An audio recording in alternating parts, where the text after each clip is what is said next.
All right, good afternoon, everybody. Thanks for joining me. I'm just going to get a refill on my drink here, and then we'll get started. If you got your questions, you can post them below the video from your smart screen, to the right of the video from your larger screen.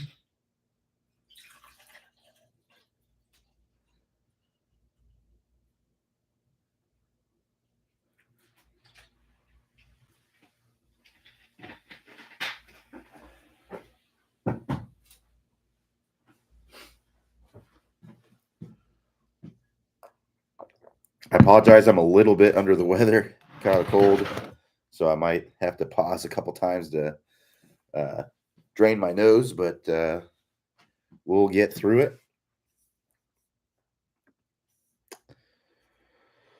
All right, let's see if we got any questions in there.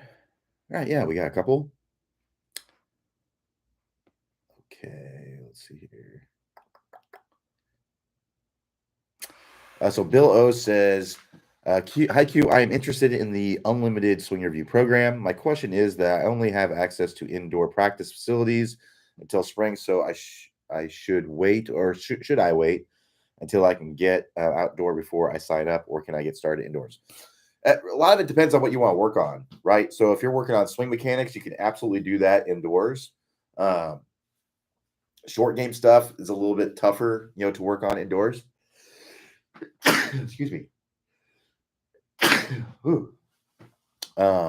Putting you can work on indoors pretty easily. But yeah, short game stuff like around the greens would be tough. Um, but swing mechanics we can certainly work on. Skill based stuff we can work on depending on what kind of indoor facilities you have access to. So if you have access to like facilities that can show you the ball flight, that sort of thing, we can work on skill building type stuff. So yeah, there's a lot we can do. In fact, I have a lot of students that are indoors right now and working on stuff.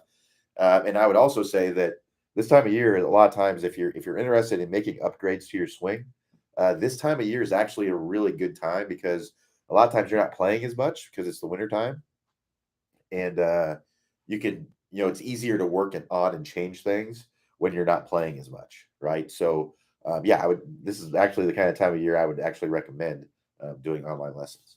This was the time of the year, when I was doing more competitive stuff, when I was actually working on more stuff during the seasons, like when I was, actually playing competitive golf. I didn't really tinker with my swing much at all because it's hard to get used to like uh, new concepts and new movements. I really did more, more skill building type stuff. So hitting shot shapes, um, that sort of thing.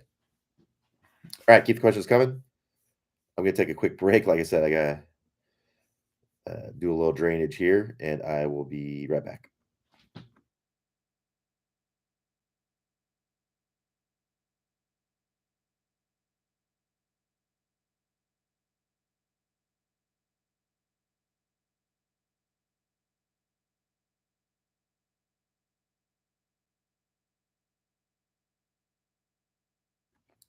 All right, sorry about that. So I don't know if this is the same Bill O, but I had another question. Looks like this morning. So Bill O says, I'm having difficulty with my downswing. When I try to open my hips, my weight goes to my toes, results in thin toe shots with all of my irons. What is the best way to get my weight going forward and into my left heel on the downswing? Yeah, push off from the back foot.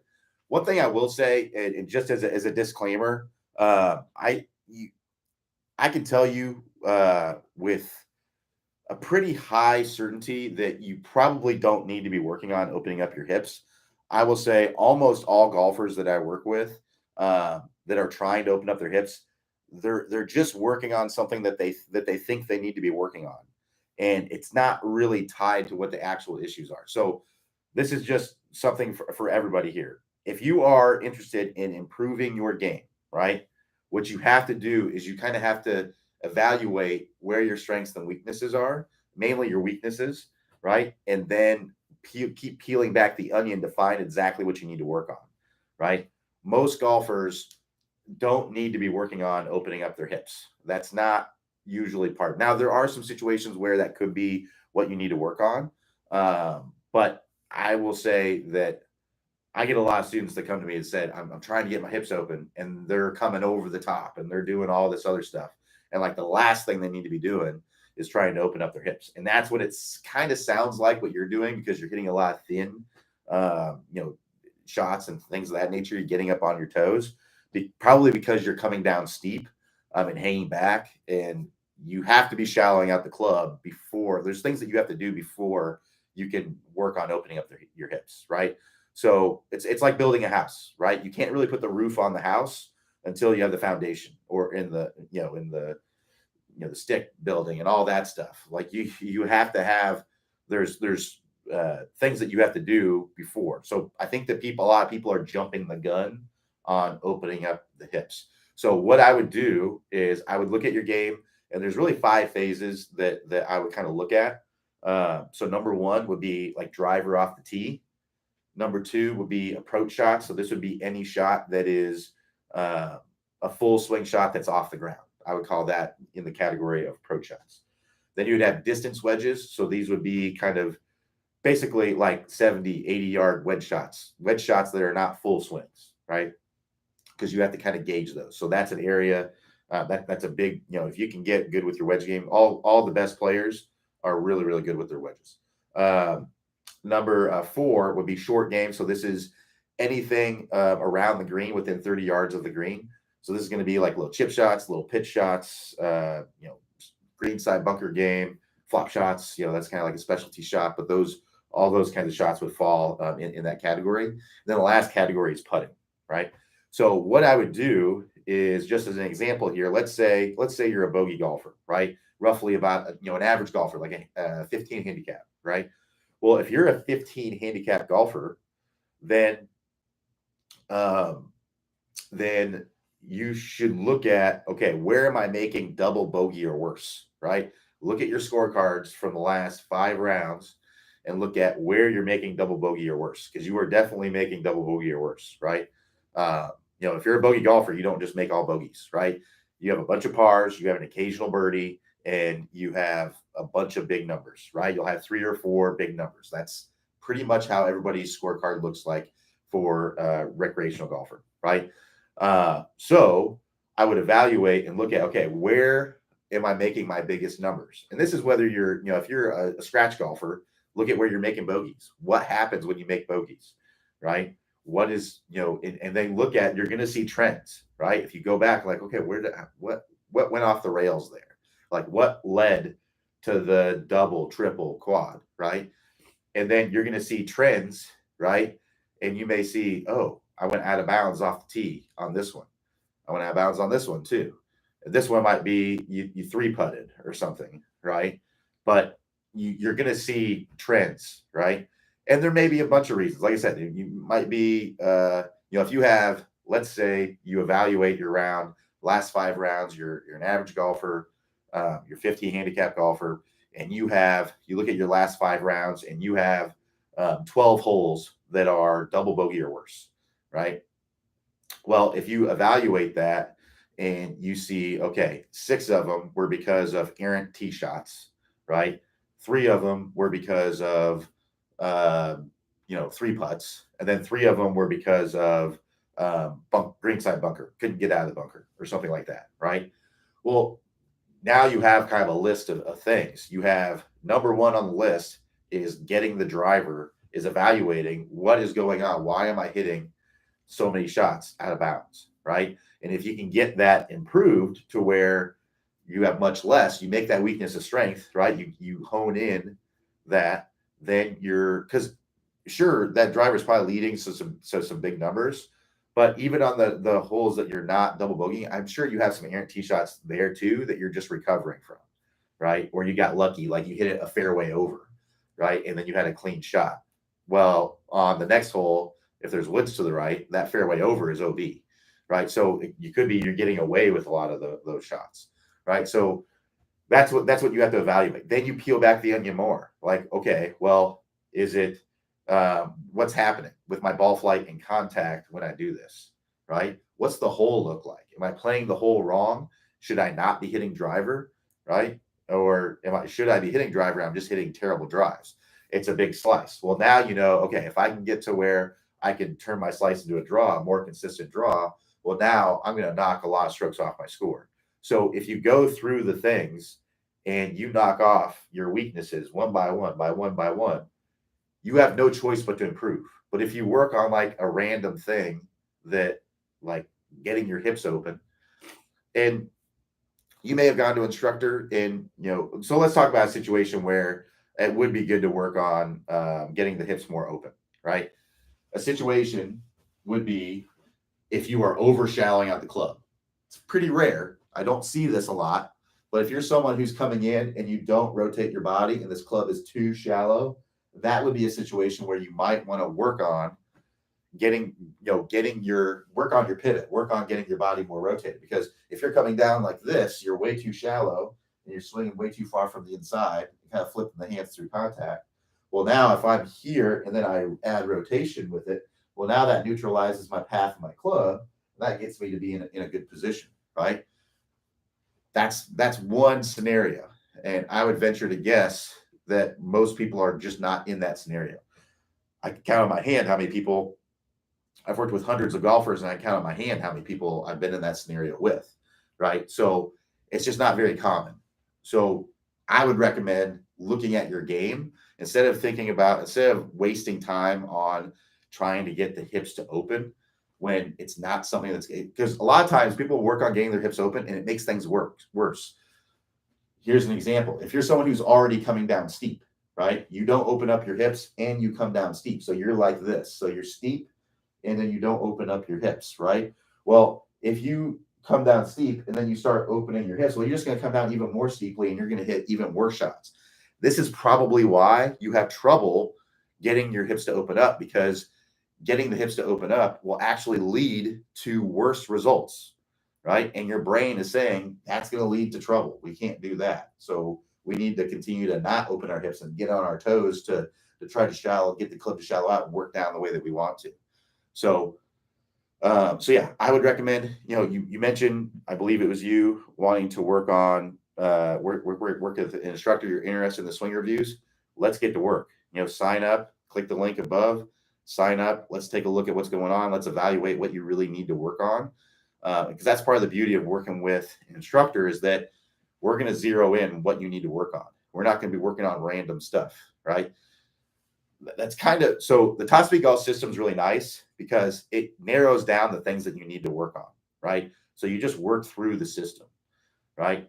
Um, and if you work through the system, you're gonna be knocking off swing mechanic things. Now it's basically working at it from back. You're trying to reverse engineer things a little bit, um, but if you're working through things on your own, I think it's a really good way to do it, right? But if you're just choosing like random videos or random things you saw in the magazine, that's just not going to work, because it's not pinpointing what the actual issues are, right? You're looking at something that you're not doing in your swing that tour players are doing, but you may be doing that in your swing because that is a solution to a problem, right? So not rotating your hips is a solution to coming down steep. If you come down steep and open up your hips, you're going to come down even more steeply. So if you come down steep and you don't open your hips, that at least allows the club to not come down so steep, or in some instances actually come in nice and shallow, and allows you to hit a functional shot. It's not the best solution to the problem, right? But it is a solution. So those are things you have to look at. And if you work with an instructor, we can pinpoint those things. Again, I'm going to take a quick break just to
I had on mute so that way you guys couldn't hear me blow my nose.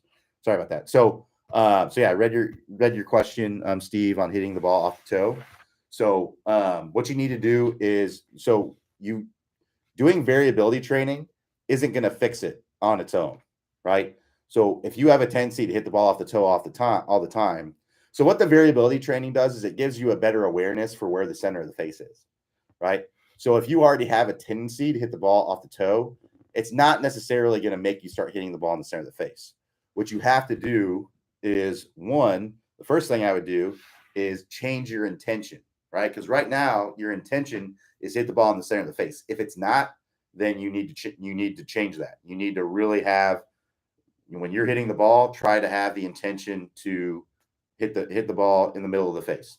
If you're just swinging and hoping for the best, then that can be part of the problem. Let's say you are swinging with the intention to hit it in the middle of the face, but you're hitting it off the toe all the time. Then what you need to do is you need to change your intention to hitting off the heel and commit to it. Really commit to it. Really try to hit the ball off the heel. Set up to it the way you normally would. Don't set up to it on the heel. That I do not recommend that. That may be a Band-Aid fix for a couple swings, but typically you just go right back to doing it. You have to change your intention, right? We're not robots, right? So we can't just set up closer to the ball and then make the swing, and then that puts the strike where it needs to be. What we have to do is we have to change our intention, right? And then you keep trying to hit the ball off the heel with every swing until you do. Let's say you make a swing and it's still off the toe. Exaggerate it more. You may need to feel. So if you set up to it like this, you may need to feel like you're doing this. That may be what you need to. You may need to feel like you're missing the golf ball to the outside. That may be a feel that you have to have. Now, to be able to trust that more on the course, you got to practice it. But that's an exaggeration. That's typically not what needs to happen. But you may need to feel like you're hitting it off the hosel. You may need to feel like you're hitting a shank. You may need to try to hit a shank in order to get that strike off the center of the face. And you keep doing that until you actually start consistently hitting the ball off the heel. And then once you do that, then you can start to tone it down. But that's what I would do on the course is change your intention to hitting everything off the heel. Every shot that you're hitting off the toe, try to hit off the heel. All right. So that's from that kind of perspective. And keep doing the variability drills. The variability drills help to give you a better awareness, but you need to change your intention to actually change where the strike is while you're playing. And then the other thing I would do is, from a mechanical standpoint, see if there's something going on in your swing that kind of leads to that. Most often, typically, when people hit the ball off the toe, it's because they're coming down steep, right? So if I'm coming down steep and over the top, the sweet spot of the club is going to be working toward me through contact, right? So if I put this alignment stick down, and this is my target line, right? So alignment stick, target line. If I put this down and I'm coming down steep, and as my club is approaching the ball, it's working from outside the stick to the ball, then inside the stick after the ball. That's an out to in path. When that happens, my sweet spot's working toward me. That's going to tend to bring the toe more into play. You're going to tend to hit the ball more off the toe when the club is working to the left through contact for a right-handed golfer. So working on getting the club shallowed out, getting the club to work out to the ball may help with those. So that would be the mechanical thing that I would look at in your swing to see if that is the issue. To get to this 20-minute shallowing fix where you can work on this, click the instruction tab at the top, then click the 20-minute shallowing fix from there.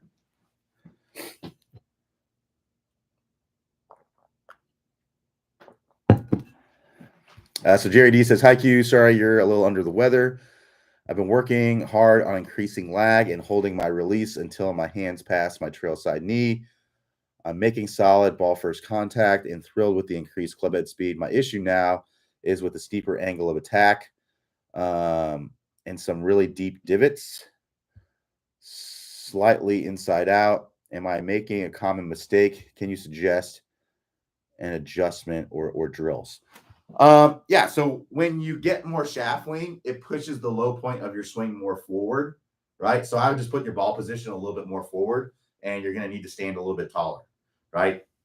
So if you're kind of coming down and just chopping down into it, I would stand a little bit taller, right, and try to get the shaft lean with a nice kind of even divot, right? So stand a little bit taller, release the club out in front. You're chopping down, like, so you're getting shaft lean by doing this. I'm exaggerating, right? We want to get shaft lean by the hands kind of working up into the ball. Your hands are still working down to the ball, or not technically, but they're still working down. So I would try to feel like you're coming in, you're getting the shaft lean, but you're coming in and hardly taking a divot at all. That's what I would try to feel like at first.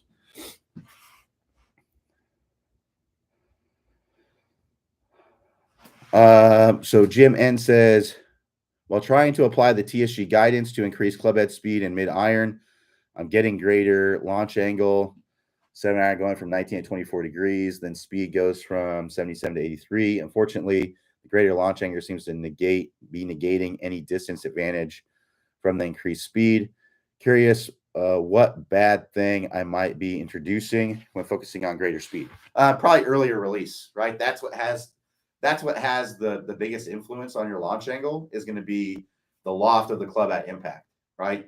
And the release, that's what the release is, right? So there's a static loft on your club, right? So if you have, let's say you have a 56-degree wedge, that's the static loft, right? So what that means is when this shaft is straight up and down, the loft of the club is 56 degrees. If I lean that shaft forward, that's going to be de-lofting it, right? If I'm coming into contact, my dynamic loft, is going to be lower, right? So with you trying to get more speed, it sounds like you're probably releasing the club earlier, right? And that is leading to a higher launch, right? So I would work on getting the speed, but also keeping the shaft lean, right?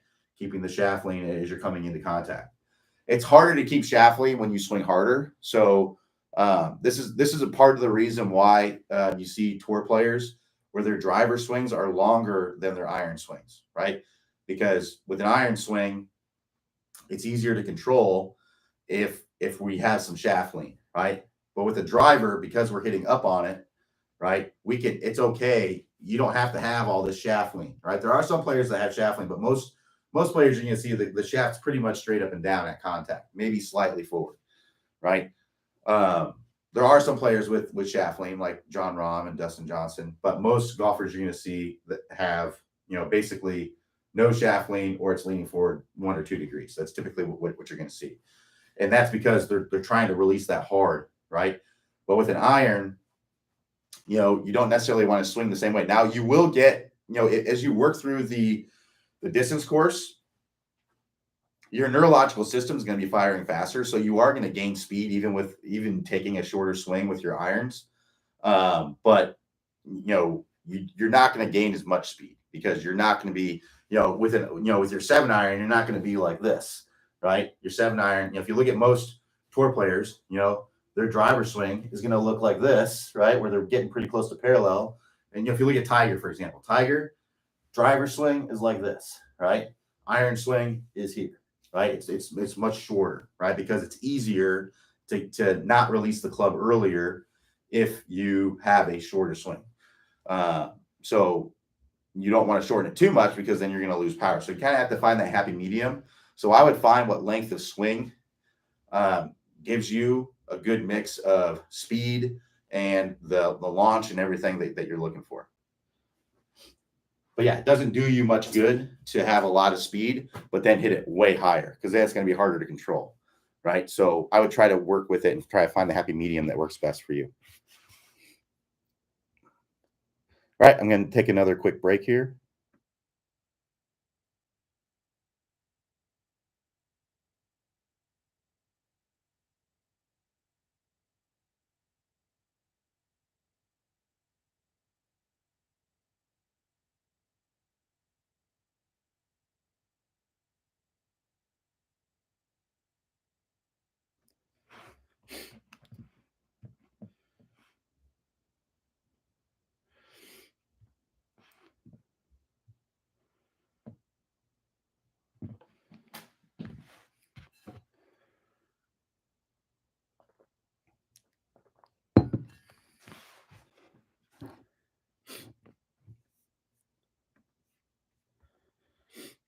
All right, if you got any more questions.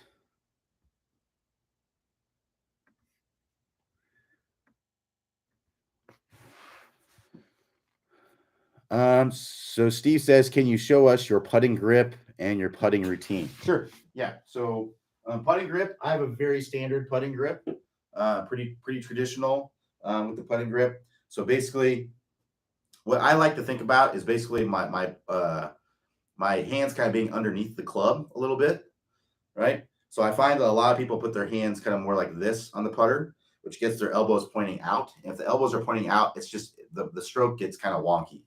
So I like to see the elbows kind of more in, right? Which I like to try to almost feel like I'm wrapping my fingers like underneath the grip, right? So I'm going to hold it more in my hand because this is much more upright. A standard, your normal grip, you're going to be in the fingers, a little bit in the hand. But with this, you're going to be entirely in the hand because you want the shaft to be kind of going through your forearm, right? So see how I'm holding. If I hold this in my fingers, it's very difficult for me to get it to work through my forearm, right? So see how it's kind of working through like this. If I hold it more in my hand, you can see how that's working right up through my forearm, right? So that's going to get things working. The stroke's going to work really nicely if we can get that club kind of working through the forearm. All right. So it's going to be in the hand there. And then what I'll do is I'll come in with my right hand and I'll do an overlap. I'll pick up my pointer finger here. I'll do an overlap. Right. So I'll have my pinky between my pointer and then I'm just going to run my finger kind of down the shaft. Right. And that's how I do it. Right. And I'm having the feeling that my hands are kind of underneath the grip. Right. So you can see how I have it like this, fingers underneath. I'm going to point my finger out. All right. So fingers kind of pointing out like this. I'm going to overlap here, run my finger down the shaft. And again, my right hand, I'm feeling like I'm underneath it. And my pinky is right in between my middle and ring finger on my left hand. Right. And for me, that just feels like everything kind of fits together. Now, everyone has different size hands, different length fingers, different size, palms. So that may not feel very comfortable for you. For me, that feels very comfortable. So you kind of have to play around with to find what feels comfortable for you. With the putting grip, there's so many different putting grips you can have. That's pretty much the standard one that I just showed you. But there's so many different ones. There's lead hand low. There's the pencil, the claw, there's the grip where you have the longer putter. There's arm lock. There's all that stuff, and all those things can work. I tried a lot of them, but I always go back to tried and true, the traditional, because that's what I find gives me the best control of my line and my speed, which is the most important things in putting, right? Most important things in putting are line and speed. So that's what I find I have the most control with. So that's what I always use. So when you're messing around with your grip, you have to look at it like, is it improving the ability of myself to hit it on the right line and at the right speed? If it is, then great. If it's not, then I'd probably go to try to find a grip that does that for you. All right. So putting grip. Now let's talk about my putting routine. All right. Let me move this alignment stick. So, and this is for competitive play. You can take, right now, I don't do all these things because I'm not playing competitively. I'm just going out there and playing for fun. So I'm just doing as much as I can, like in the moment, right? I don't want to take forever. Not that any of this stuff takes a long time, but if you do all of this stuff, it can take a little bit longer, which is why competitive golf can take a little bit longer. But if you're trying to play a little bit faster, you may want to cut some of these things out that you find maybe don't work as best for you.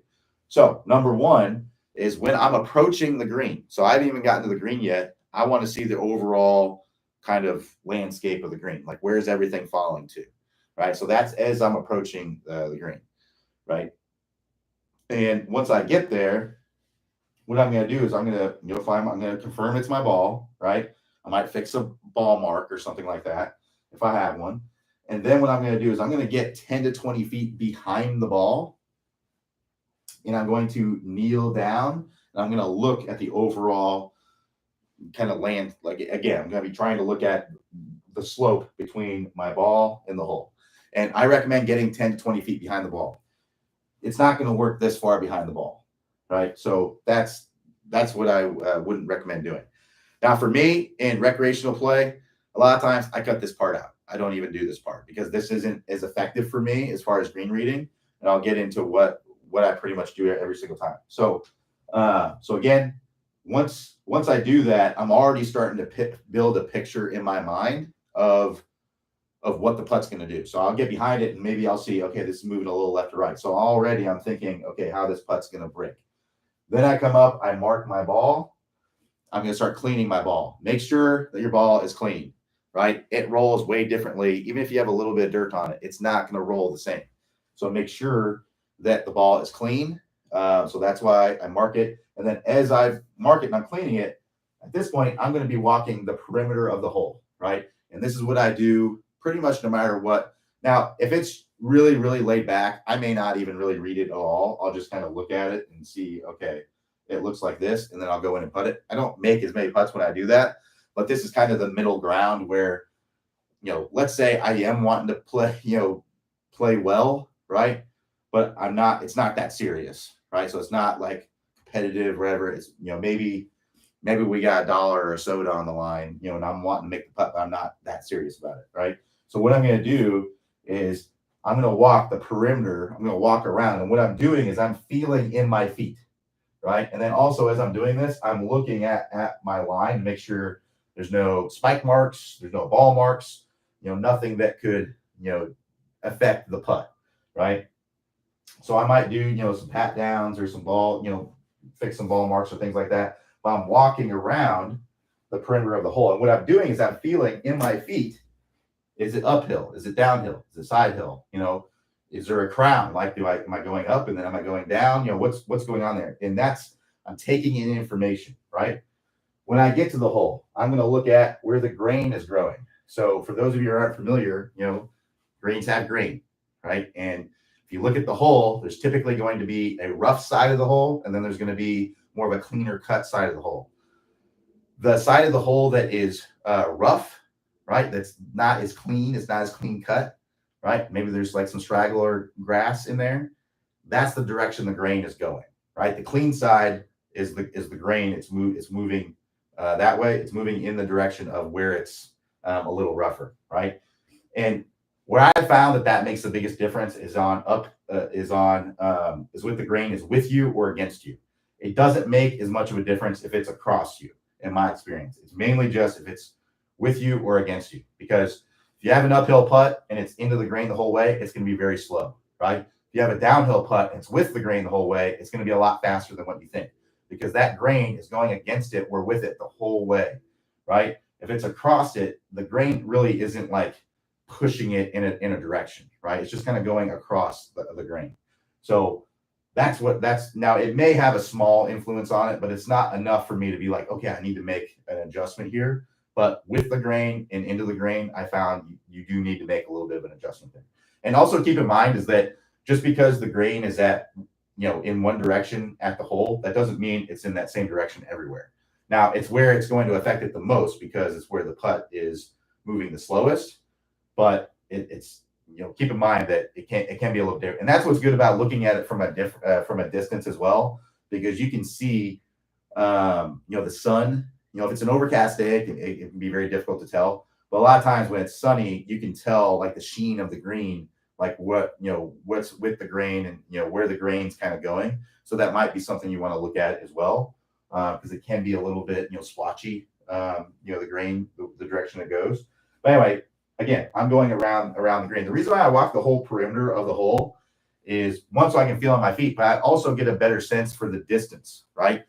If you have like a 30-foot putt and you don't go up by the hole, right, and you're just kind of looking at the overall slope, it can be difficult, at least for me, it can be difficult to get a sense for how long the putt really is. In your mind, right, you might be thinking this is like a 25-footer, but in reality, it's a 30-footer, right? And now you're going to leave a putt way short, right? So that's why I think it's really important to walk the perimeter of the hole, so that way you can feel the slope, but you can also get a better sense for how much it is. And sometimes you can even pace it off. Like, okay, this was, 10 paces. This is like a 30-footer or something like that. So you can get a better sense and feel for exactly how long the putt was. You can think, oh, I had a 30-footer on the last hole that was level. This one's level 2. I left that one short. I'm going to give this one a little bit more, right? So you're adapting and learning and getting better. So once I've gone around the hole, right, I've taken in a lot of information to this point, right? I'm also thinking about the wind, right? Is it wet, right? Is there dew on the green? I'm taking in as much information to to make as educated of a stroke as I possibly can. So once I've done that, right, I'm gonna come back. I'm gonna replace my ball, right, and now I'm gonna get a few feet behind it, and I'm gonna watch that, right. I'm gonna see that in my mind. I'm gonna create a movie in my mind about what I think is going to happen. Once I get that, I'm gonna try to pick, like, especially if it's a longer putt, I'm gonna try to pick like an intermediate target. So maybe an old ball mark, maybe there's a little speck of something on the green or whatever. You know, maybe there's a little twig, and I'm just gonna go an inch to the left of that or whatever it is. I'm I'm gonna try to pick an intermediate target because it's much easier to line up to something that's right here, like a foot or two in front of you, than to line up with something that's farther away. So I like to pick an intermediate target because it makes me a little bit more comfortable with the line that I have, right? Because a lot of times I'll get over it and I'll feel like I just don't feel like I'm lined up quite right. But if I choose the intermediate target, I can trust that more. And a lot of putting is about trusting what you're doing, right? You're not always going to be right, but you have to have a trust in what you're doing, right? So now that I've played that over in my mind, right, now I'm going to get over it. And what I like to do is I like to step in with one hand and kind of open up my body with my lead hand on my left thigh here. And I'm just going to kind of line this up with where I want to start it. And again, I'm seeing the movie in my mind. And then I'm going to set my feet and I'm going to, grip my putter. I'm going to go one look where I'm visualizing what's happening. And then I'm going to make the length of stroke. I'm going to hit it with the amount of power that matches the picture that I'm seeing in my mind, right? Now that's a skill that you have to develop through practice. But that's the way that I do it. Tiger talked about how his dad taught him how to putt. He told him to putt to the picture. And I took that advice, and I think that works really, really well, to putt to the picture. Right now, now that all that sounds like that's going to take forever, but it really doesn't. Right?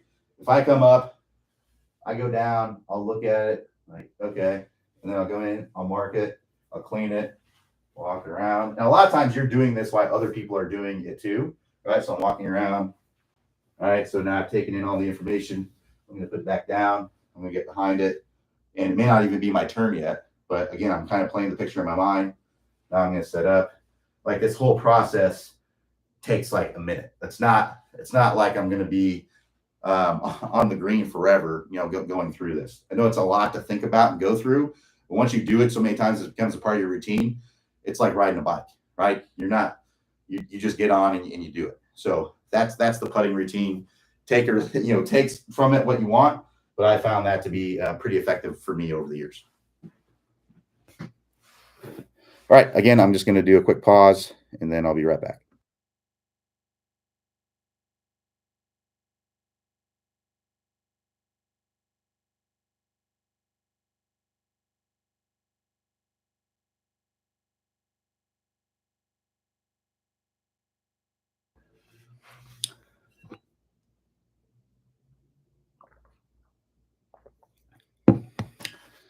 So Willis says, using the divot board seems no matter what I do, divot is 2, 3, 4 or more inches behind the ball. Any suggestions?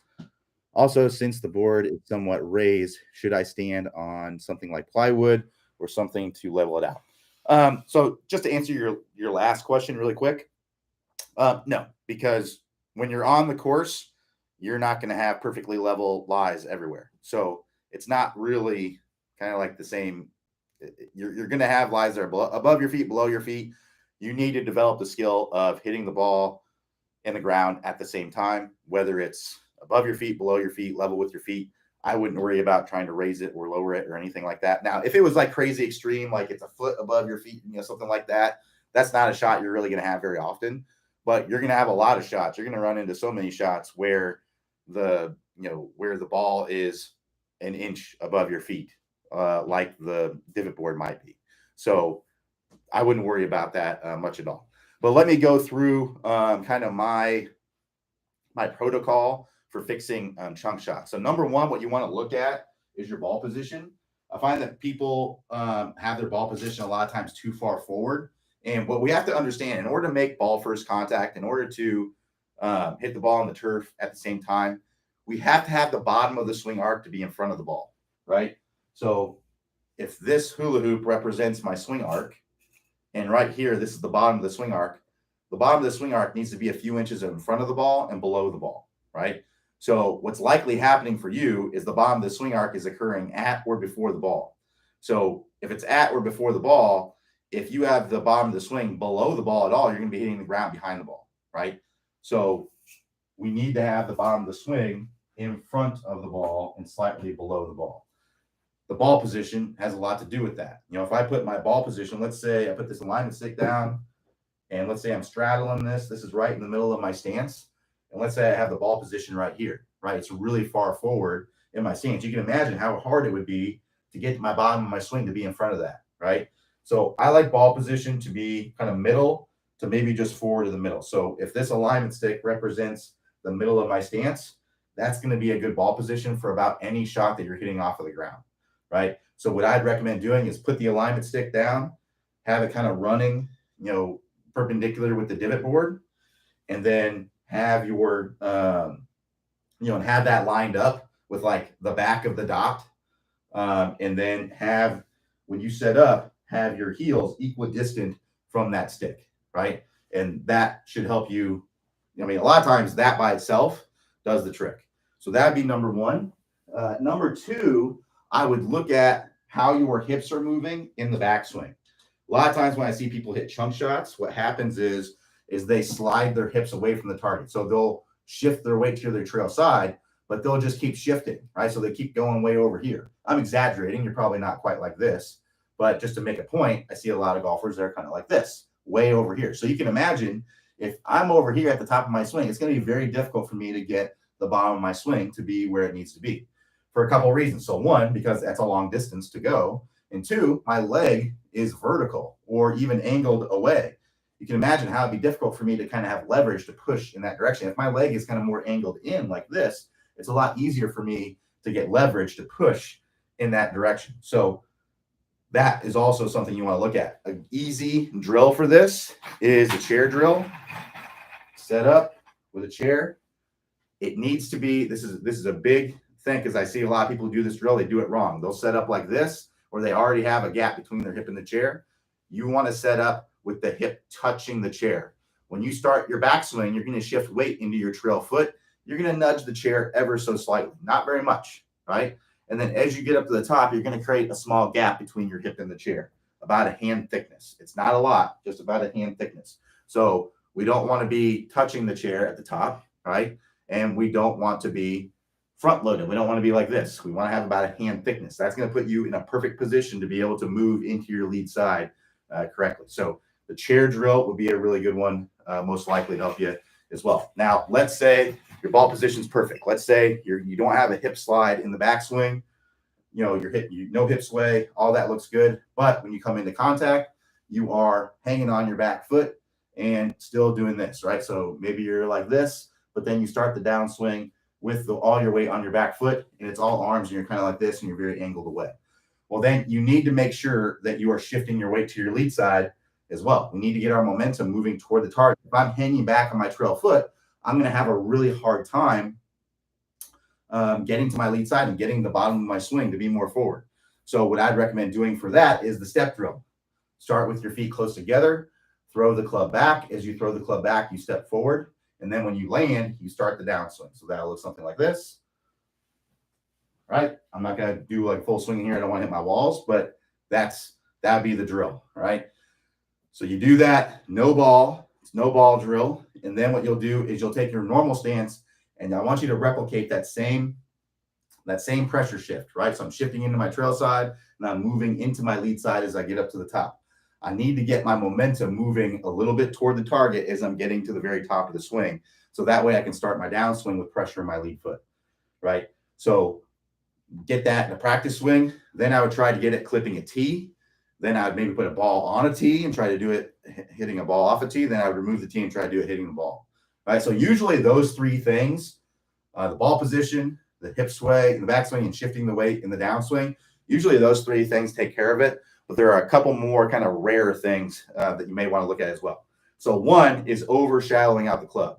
right? So that's just swinging the club way too far from the inside, right? So if you're hitting a lot of hooks and blocks out to the right as a right-handed golfer, this could be part of the issue, right? It's fairly rare, but I do see it every now and then.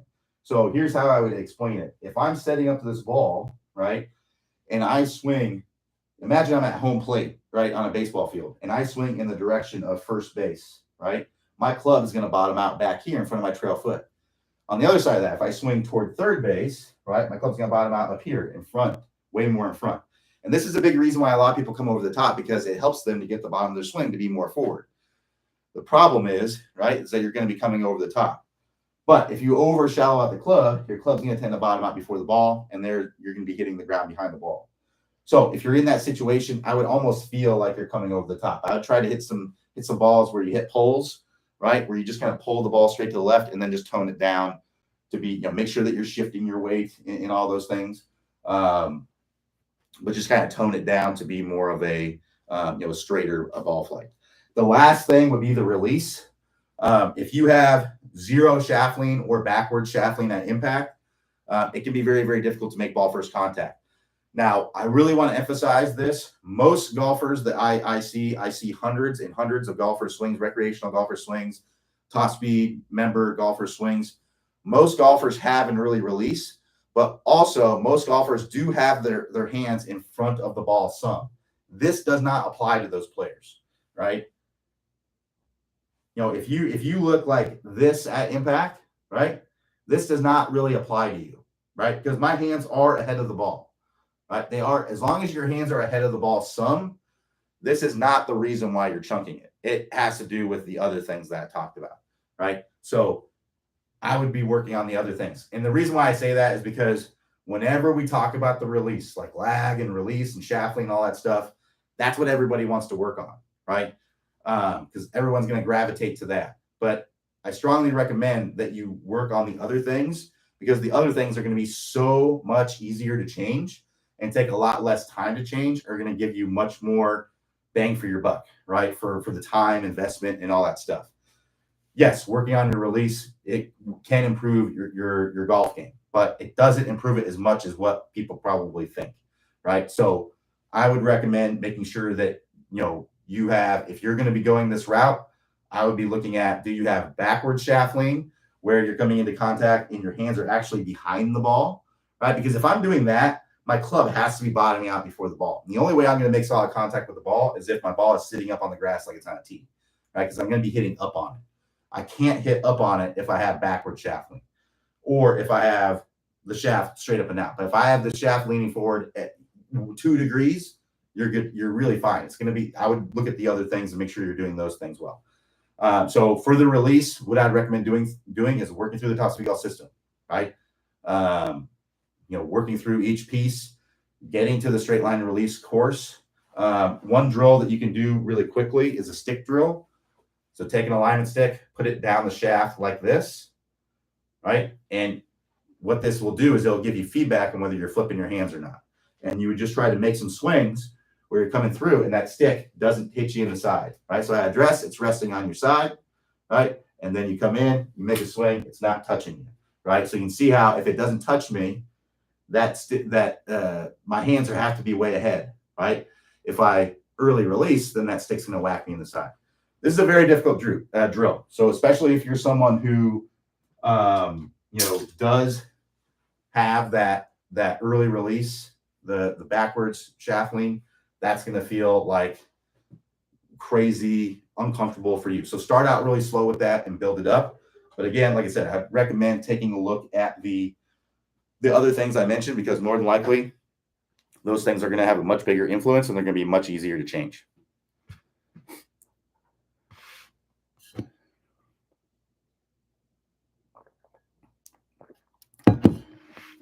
So Richard says, hi Q, when using an app to evaluate a video of your swing, what are the main things you should look at? So what I would do is I would get familiar with the Top Speed Golf system. And then I'd also get familiar with the 20-minute shallowing fix. Those would kind of be the main things.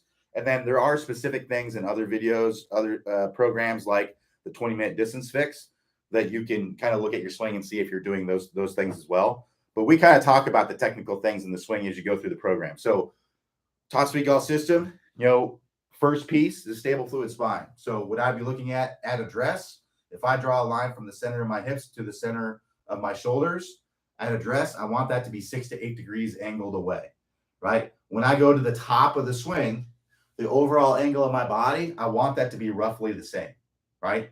So if I go up to the top, if I'm like this, and then I go up to the top, and now my overall angle of my body is like this, well, look what I did to make that happen. I slid my hips, right? So you may want to work through the stable fluid spine course, right? So that can be a part of it.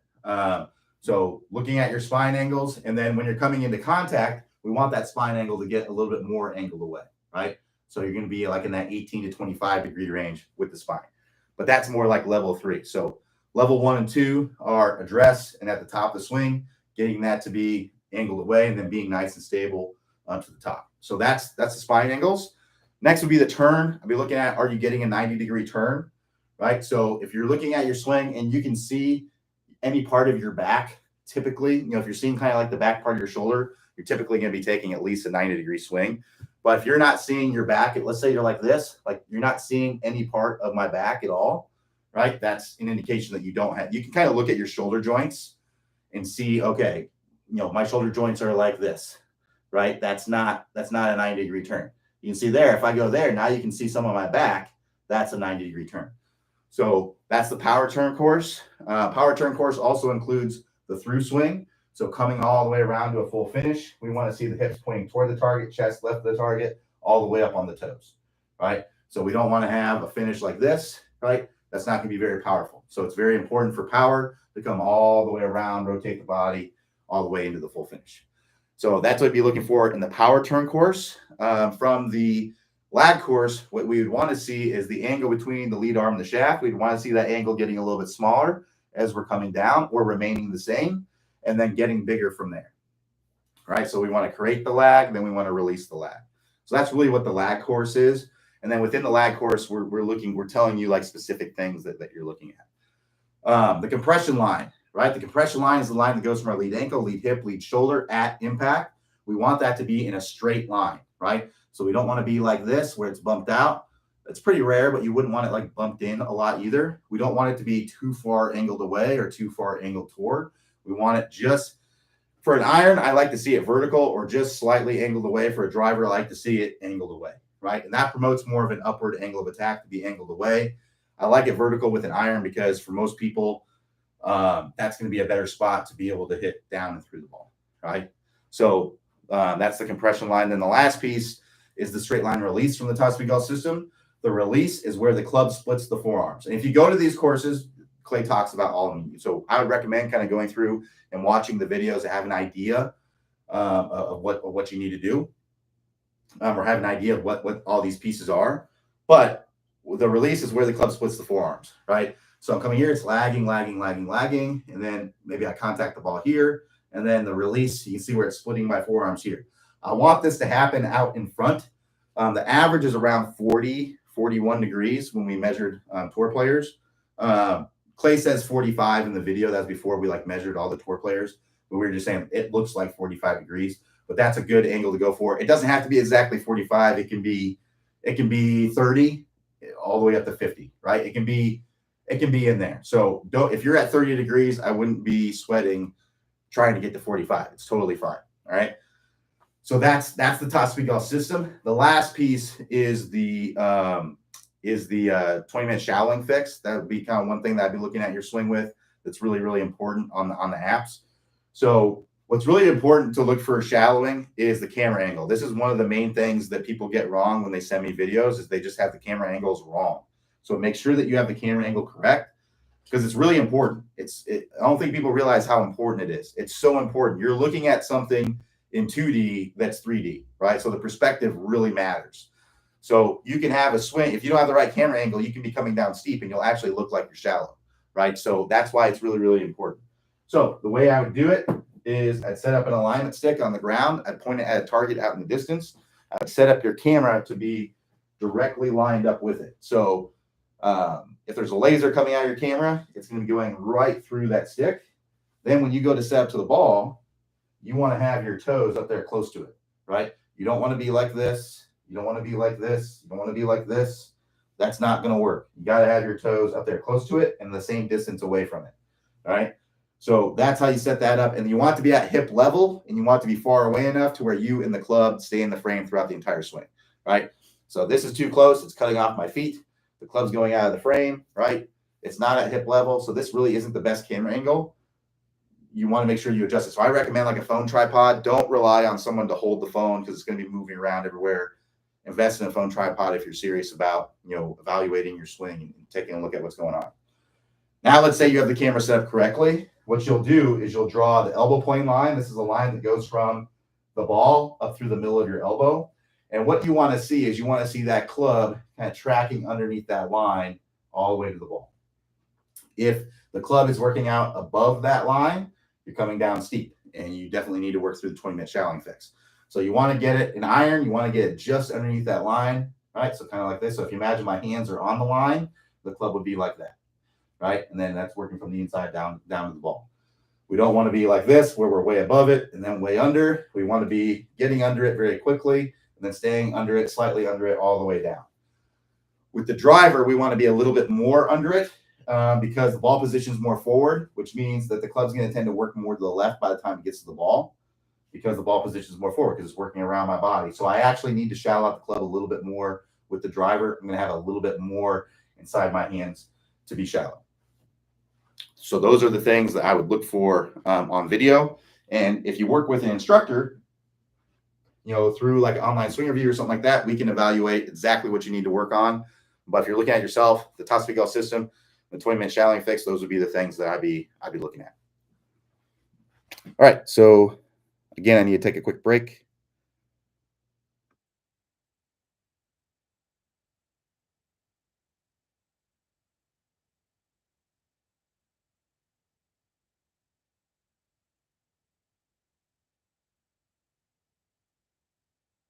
All right, we got a couple minutes left. If we have any more questions.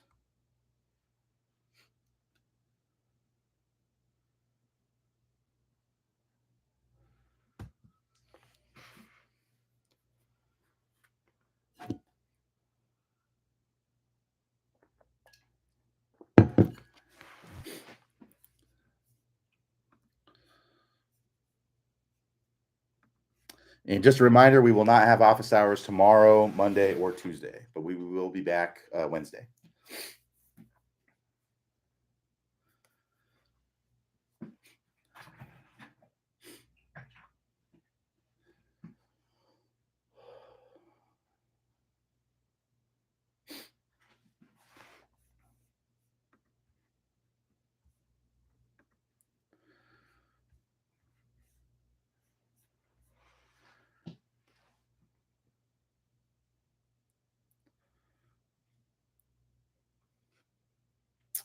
All right, since we don't have any new questions, we'll go ahead and wrap it up right there with 1 minute left. So thanks everybody for joining. We'll be back here Wednesday next week. Everybody have a great holiday, and I'll talk to y'all next time.